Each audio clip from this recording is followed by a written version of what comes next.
سورۃ الفرقان آیت نمبر 47۔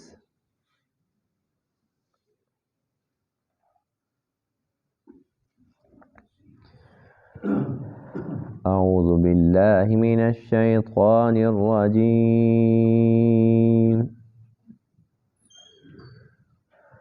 بسم اللہ الرحمن الرحیم۔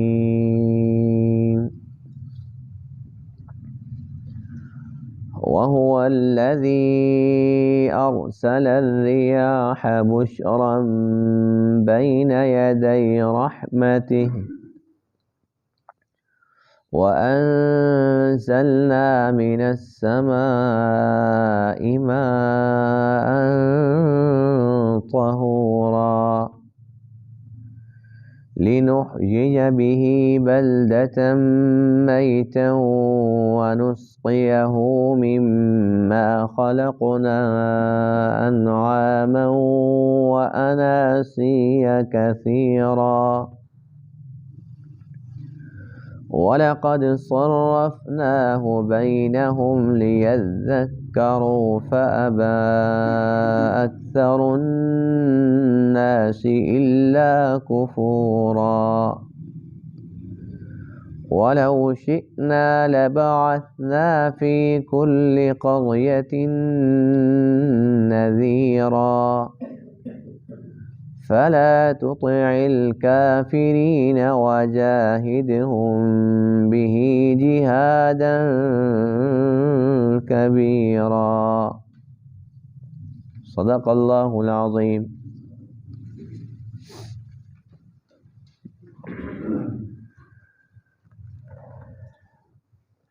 گزشتہ درس میں اللہ تعالیٰ کی قدرت کی نشانیوں میں سے چند ایک کا تذکرہ تھا، ان میں سے سورج اور سایہ، دن رات اور رات کی نیند، جن میں انسان کو غور و فکر کی دعوت دی گئی۔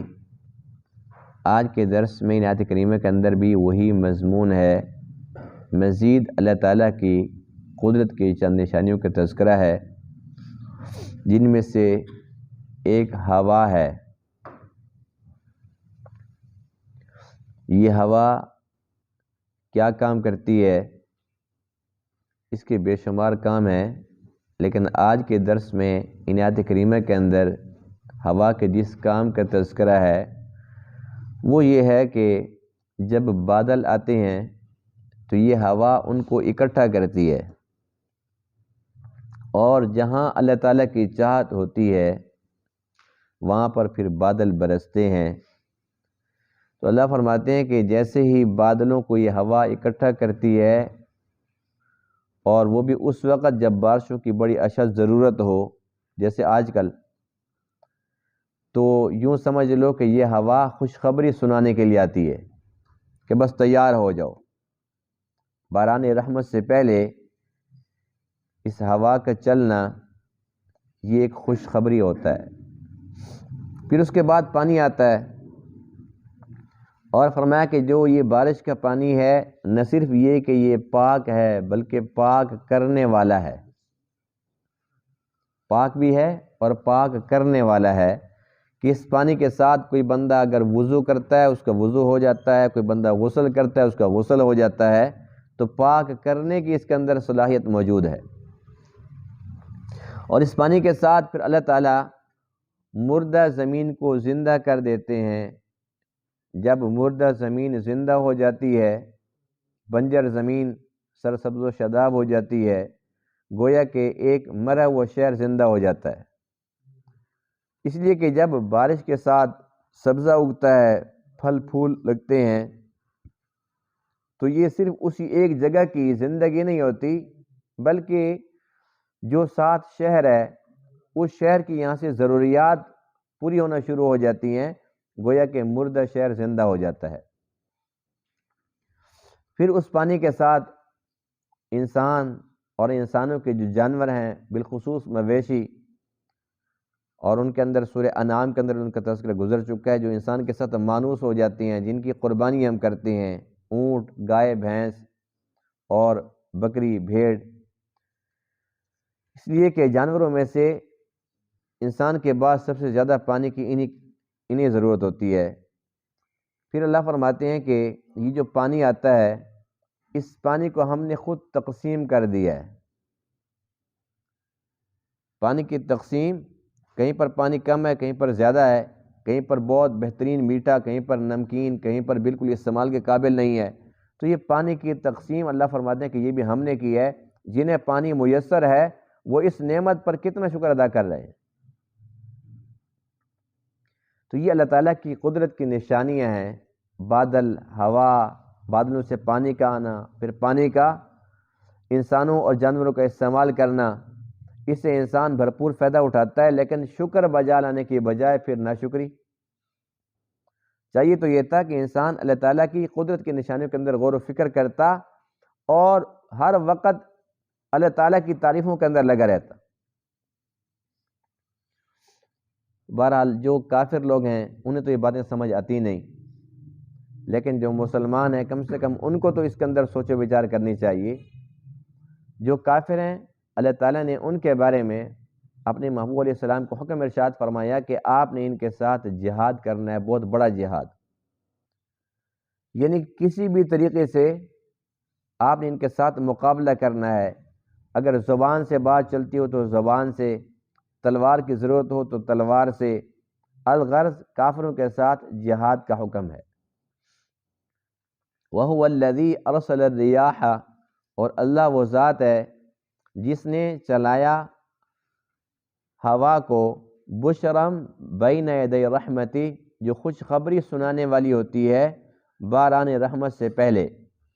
وَأَنزَلْنَا مِنَ السَّمَاءِ مَاءً، اور ہم نے آسمان سے اتارا پانی، طہورا، پاک کرنے والا، لِنُحْيِيَ بِهِ بَلْدَةً مَيْتًا، تاکہ ہم اس پانی کے ساتھ زندہ کر دیں ایک مردہ شہر کو، وَنُسْقِيَهُ، اور ہم پلائیں وہ پانی، مما خلقنا،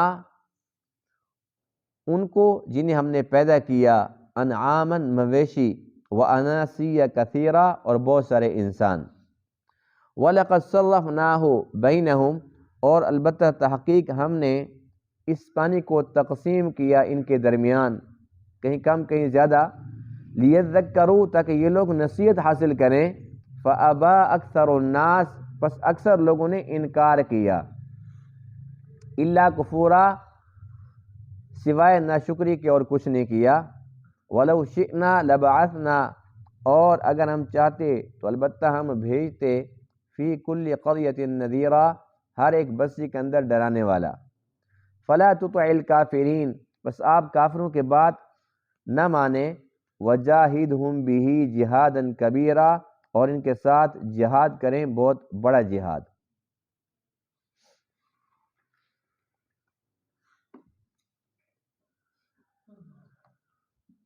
اللہ تعالیٰ کی قدرت کی نشانیوں میں سے ایک ہوا ہے جو ہمیں نظر نہیں آتی، لیکن یہ ہے، اگر یہ ہوا مکمل طور پر بند ہو جائے تو کوئی جاندار جب وہ سانس بھی نہیں لے سکے گا تو وہ کیسے زندہ رہے گا؟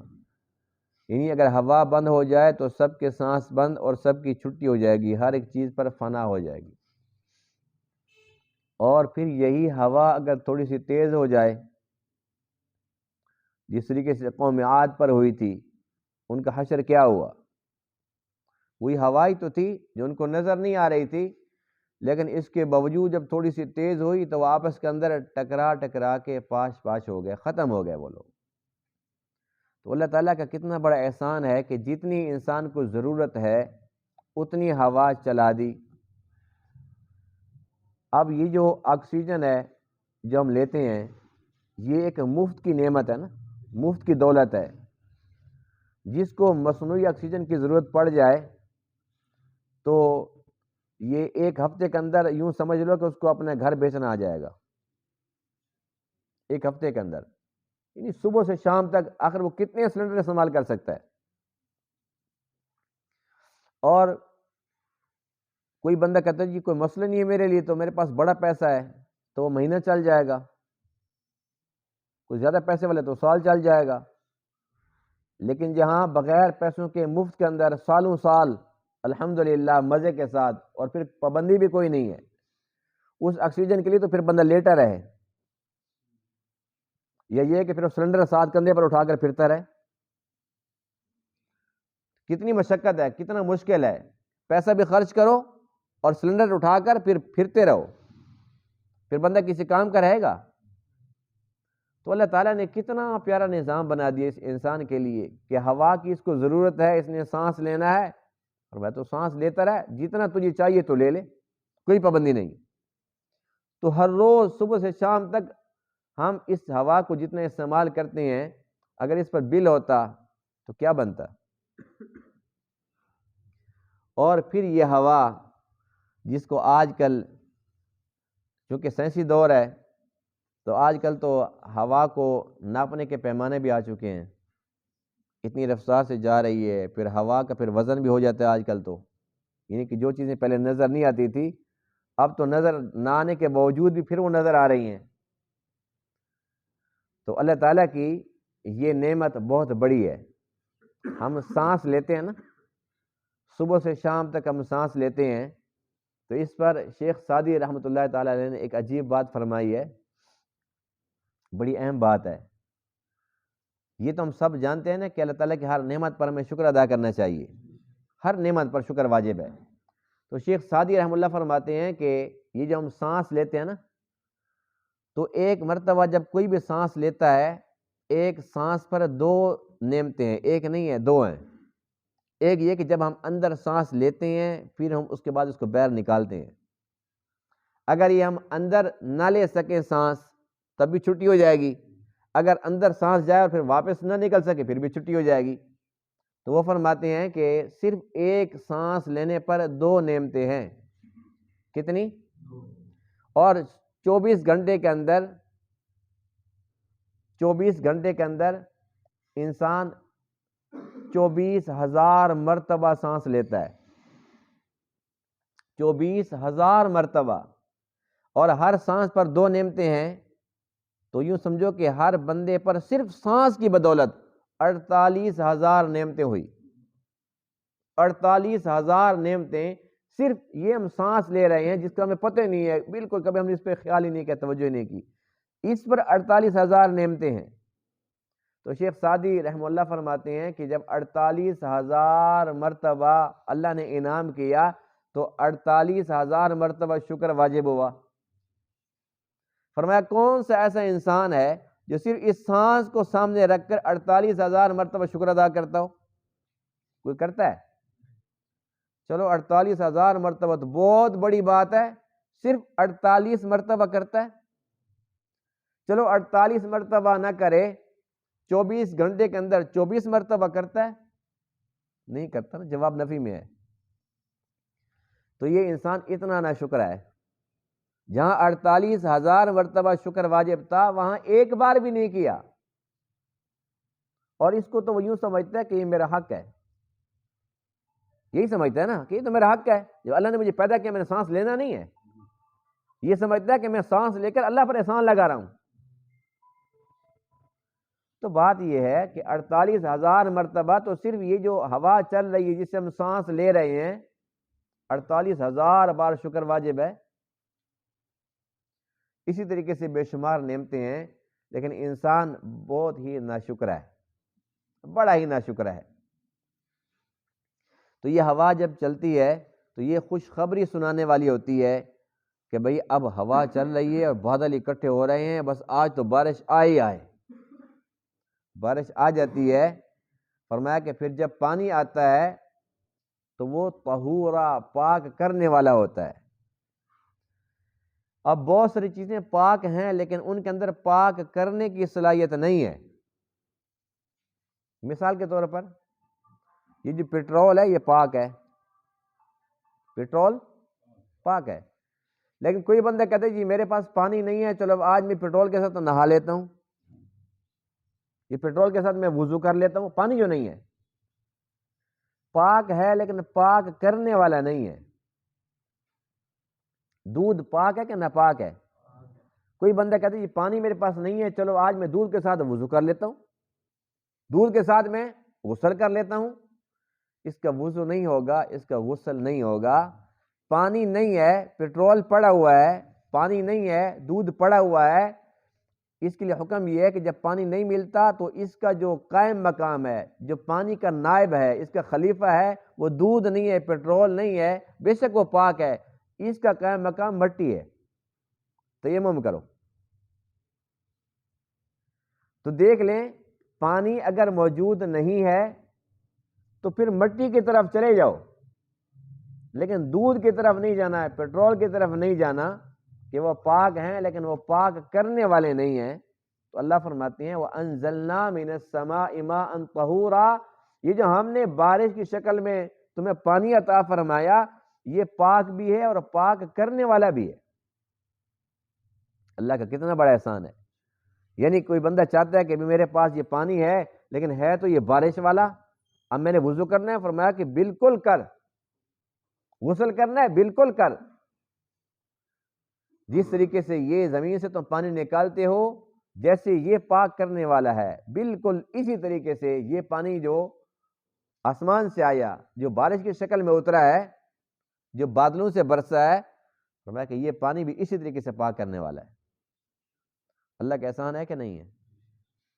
اگر یہ پاک کرنے والا نہ ہوتا یا پاک نہ ہوتا، جیسے اوپر گرتا سارے بندے ناپاک ہو جاتے۔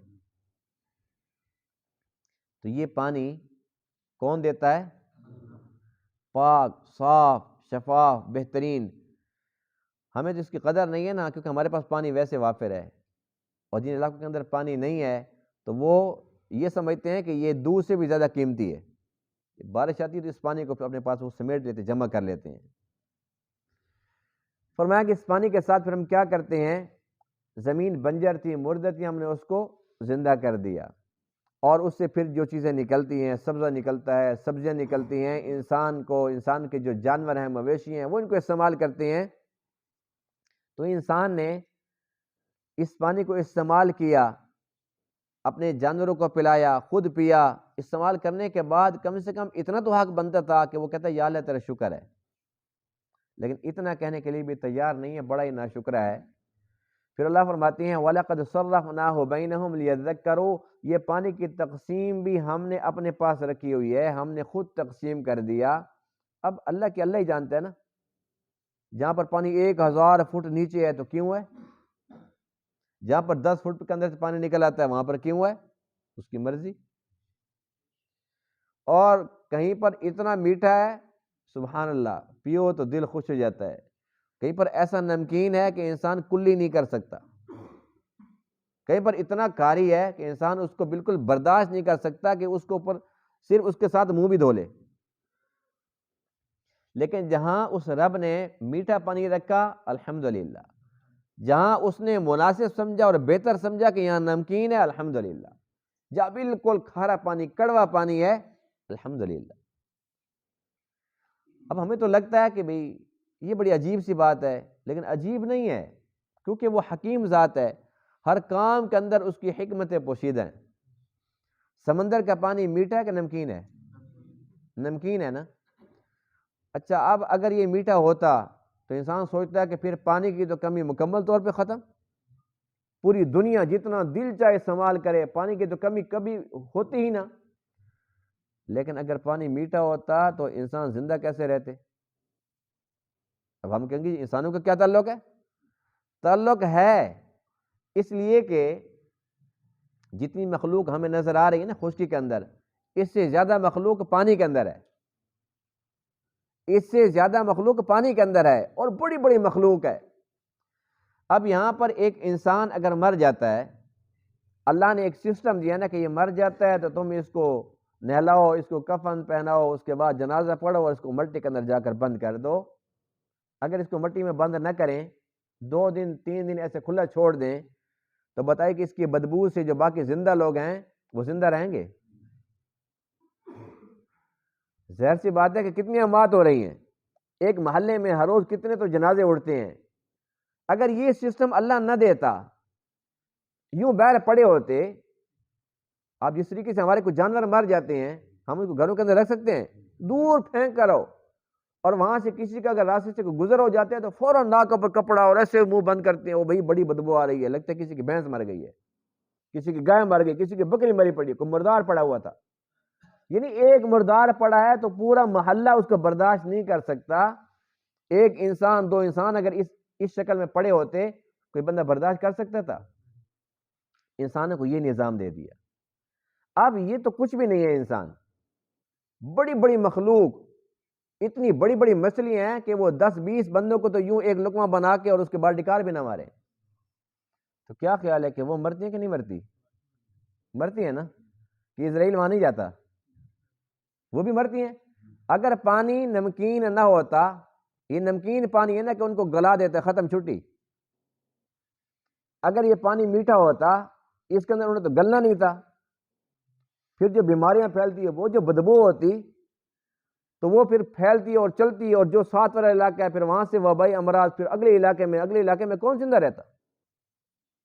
یہ جو لہریں اٹھ رہی ہیں سمندر کی، ان لہروں کے اندر جب بیماریاں آتی، کوئی بندہ زندہ رہتا؟ نمکین پانی ہے، کوئی انسان پی نہیں سکتا، استعمال نہیں کر سکتا، اسی پانی کے اندر وہ ساری مخلوق زندہ رہ رہی ہے. اور جب وہ مرتی ہے مخلوق، اللہ تعالیٰ کا یہ پانی، یہ کیمیا ہے، ان کا کام تمام. ایسے اس کے اندر وہ گل سڑ جاتے ہیں کہ ان کا نام و نشان ہی غائب ہو جاتا ہے، ختم ہو جاتا ہے. جب ہم قربانی کرتے ہیں اور ہماری قربانی کے جانور کی جو کھالیں ہوتی ہیں، ان کی بدبو کسی سے ختم کی جاتی ہے؟ نمک سے. سب کو پتہ ہے نا ماشاءاللہ. تو نمک کے ساتھ اس کو ختم کیا جاتا ہے، یعنی کہ نمک اس کا توڑ ہے. اب بتاؤ کہ سمندر میں کون جاتا ہے اس کو نمک لگاؤ؟ تو اللہ کے احکام کے اندر بے شمار حکمتیں ہیں. جہاں اس نے سمندر کے اندر پانی نمکین کر دیا، الحمدللہ، یا اللہ تیرا شکر ہے، تو نے جو بھی کیا بہت پیارا کیا. سبحان تیری قدرت، تیری قدرت کے رنگ نرالے ہیں. تو جو کرتا ہے بہت زبردست کرتا ہے، بہت خوب کرتا ہے. اب یہی پانی کہیں پر کسی رنگ میں ہے، کہیں پر چشموں کی شکل میں آ رہا ہے، کہیں پر کنویں بنے کنویں کی شکل کے اندر ہے، کہیں پر دریا، کہیں پر نہریں، کہیں پر یہ نل کے لگے ہوئے ہیں، کہیں پر چھوٹے سے گڑھا بنا، وہاں سے پانی نکل آتا ہے اور وہ بالکل میٹھا. تو یہ اللہ تعالیٰ نے ایک تقسیم رکھی ہے. جس طریقے سے رزق کی تقسیم ہے نا، کوئی امیر ہے تو کوئی غریب ہے، بس یہی مثال ہم اپنے ذہن کے اندر رکھیں. یہی پانی کی بھی تقسیم ہے. پانی کے اندر بھی کوئی امیر ہے، کوئی غریب ہے. کہیں پر پانی وافر ہے، کہیں پر بہت کم ہے. اب ہمارے قریب علاقوں کے اندر دمان کی طرف چلے جاؤ، وہاں یہ صورتحال ہے کہ ایک لوٹا پانی، اس کے ساتھ لوگ غسل کر لیتے ہیں، آرام سے کر لیتے ہیں، ان کی عادت بنی ہوئی ہے، مسئلے کوئی نہیں ہے. اور ہمارے یہاں 3-4 لوٹوں سے تو ہمارا سنجے نہیں ہوتا، کیونکہ وافر ہے. اور ماشاءاللہ ہماری مسجد قطب شاہ میں تو ویسے بھی ماشاءاللہ ٹیوب ویل لگے ہوئے ہیں. وضو خانے کے اوپر جا کر نا دل کھول کے اصراف کرتے ہیں لوگ. ٹینکی بھی بہت بڑی ہماری ماشاءاللہ، لیکن ٹوٹیاں بھی ماشاءاللہ بڑی سخی ہیں. ٹوٹی چلا دو اور اس کے بعد پھر آرام سے سکون سے بیٹھ جاؤ. جتنا میرے خیال میں ہماری مسجد کے اندر پانی ضائع ہوتا ہے شاید ہی کہیں ہوتا ہو. اس کا حساب تو دینا پڑے گا، یہ یاد رکھیں. اللہ کی جو نعمت ہے نا، جتنا ہم استعمال کریں اس کا حساب تو دینا پڑے گا. اب ٹوٹی چلا کے جتنا سچی بات ہے کہ ہم ایک بندہ اپنے وضو کے اندر جتنا پانی استعمال کرتا ہے، دوان کے علاقے کے اندر اتنے پانی سے کم 10 بندے آرام سے غسل کر سکتے ہیں. ایسی بات ہے کہ نہیں ہے؟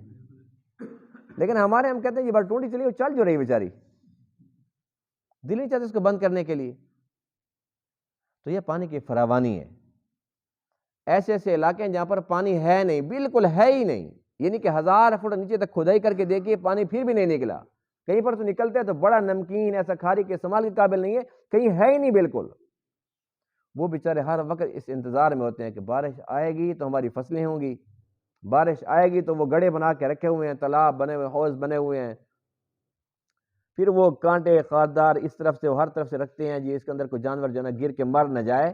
باقی جانور بھی اسی میں سے پیتے ہیں اور خود بھی اسی میں سے پیتے ہیں، کپڑے بھی اسی میں سے دھلتے ہیں. اور وہ کہتے ہیں جی ماشاءاللہ بڑا میٹھا پانی ہے، بہت زبردست پانی ہے. ہمارے یہاں کا کوئی بندہ اگر وہاں چلا جائے تو وہ کہتا ہے یہ پانی پینے والا ہے، توبہ توبہ، یہ تو پینے کے قابل بھی نہیں ہے. لیکن وہ بھی انسان اللہ تعالیٰ کی مخلوق ہے. تو اللہ فرماتے ہیں وَلَقَدْ صَرَّفْنَاهُ بَيْنَهُمْ، یہ ہم نے پانی کو تقسیم کے ان کے درمیان، لِيَذَّكَّرُوا، تاکہ نصیحت حاصل کریں. اس ایک پانی نے ہمیں کتنے بڑے بڑے سبق دے دیے، کاش کہ کوئی سمجھنے والا ہو۔ فَأَبَا أَكْثَرُ النَّاسِ، اب اللہ کا قرآن کتنا سچا ہے۔ اللہ فرماتے ہیں فَأَبَا أَكْثَرُ النَّاسِ، جو اکثر ناس ہے، اکثر لوگ ہیں، انہوں نے اس نعمت کا انکار ہی کیا، اللہ کفورا، سوائے ناشکری کے اور کچھ نہیں کیا۔ جس طریقے سے سانس اتنی بڑی دولت ہے، اتنی بڑی نعمت ہے، لیکن کوئی قدر نہیں ہے، ایسے ہی پانی بہت بڑی دولت ہے، اس کے بغیر تو زندگی ہی نہیں ہے۔ وَجَعَلْنَا مِنَ الْمَاءِ كُلَّ شَيْءٍ حَيٍّ، اللہ فرماتے ہیں ہر ایک چیز کی زندگی ہم نے پانی کے ساتھ وابستہ کر دی ہے، لیکن اس نعمت پر کوئی شکر نہیں ہے، نہ شکری ہی نہ شکری۔ تو ہمیں چاہیے کہ اللہ تعالیٰ کی ان تمام نعمتوں کو استعمال کرتے ہیں تو اور کچھ نہیں کر سکتے، کم سے کم یہ تو کہہ سکتے ہیں الحمدللہ۔ اصل طریقہ یہ شکر کہ یہ کم سے کم درجہ ہے، سب سے کم درجہ یہ بہترین طریقہ اللہ کی بندگی کرنا ہے۔